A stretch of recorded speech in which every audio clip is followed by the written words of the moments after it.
Hey guys, it's like 80 degrees outside, and you know what everybody likes when it's hot outside is a nice refreshing drink, like an ice cold glass of lemonade, or maybe some iced tea, or maybe putting the two together and making an Arnold Palmer. That's right, an Arnold Palmer is what, 50% tea, 50% lemonade. You pour it together and you get one tasty drink.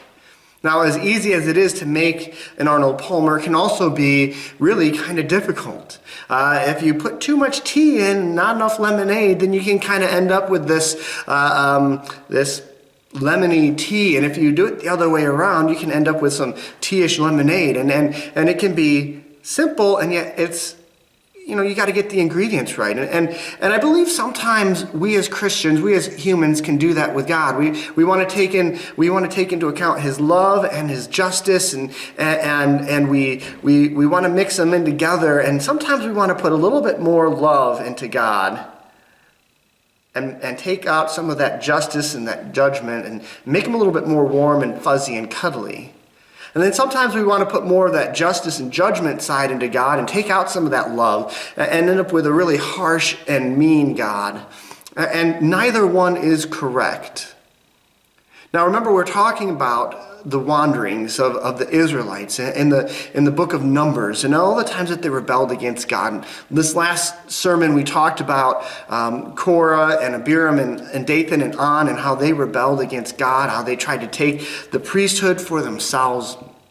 And they really were just after their own power. They really wanted to make it all about them. And we talked about the sinkholes that develop in our lives when we skew our worldview and we try to approach God in our own strength, in our own way, as opposed to the way that God would have us to approach Him. And we talked at the very end, I said, sometimes it's easy to look at the book of Numbers and go, man, God seems really judgmental. He seems really harsh on people in this book. Is He even the same God as the God of the New Testament, who is described as love? Well, yes, He is. He definitely is. There are heresies that have spawned many times over the last couple thousand years arguing that there were different gods of the Old Testament and New Testament, and that's wrong. You see, God is not just love or justice, because justice is an element of love. In order to love people correctly, justice has to happen. There has to be a just judge in this world. Otherwise, the evil get away with whatever they want to. And without justice, that's not loving. We as parents understand that.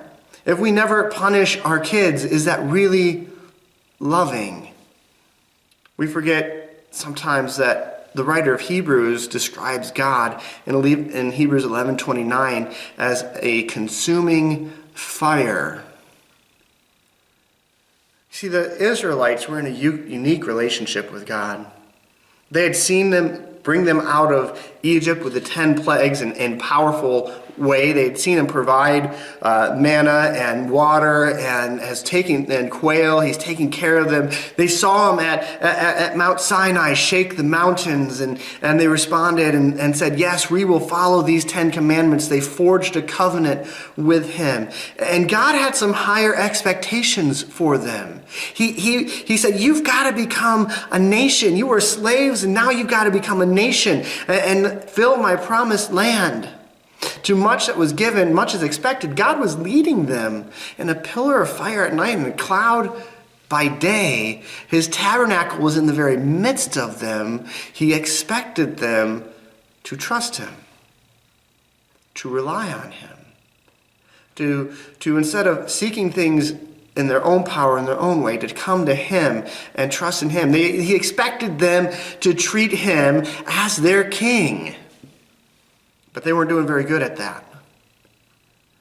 And so God, judgments, although they seem harsh, was perfectly in balance with His character.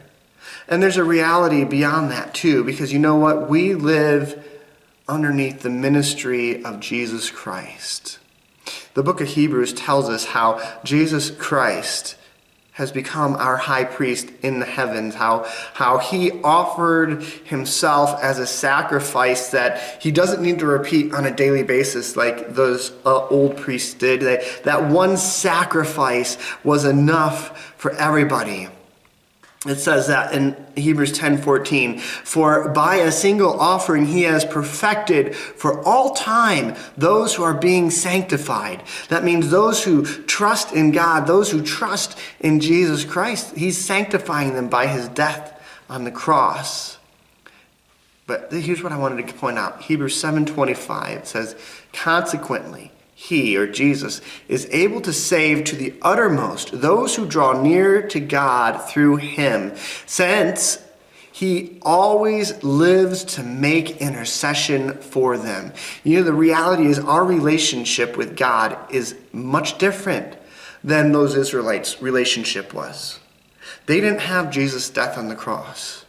He wasn't up in heaven constantly making intercession for them.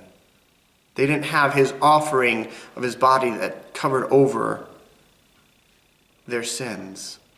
And so the judgments seem a little bit more extreme, a little bit more real, but they were to be a holy nation. They were to follow their king. And so the challenge for us is simply, have we accepted Jesus Christ's offering of forgiveness?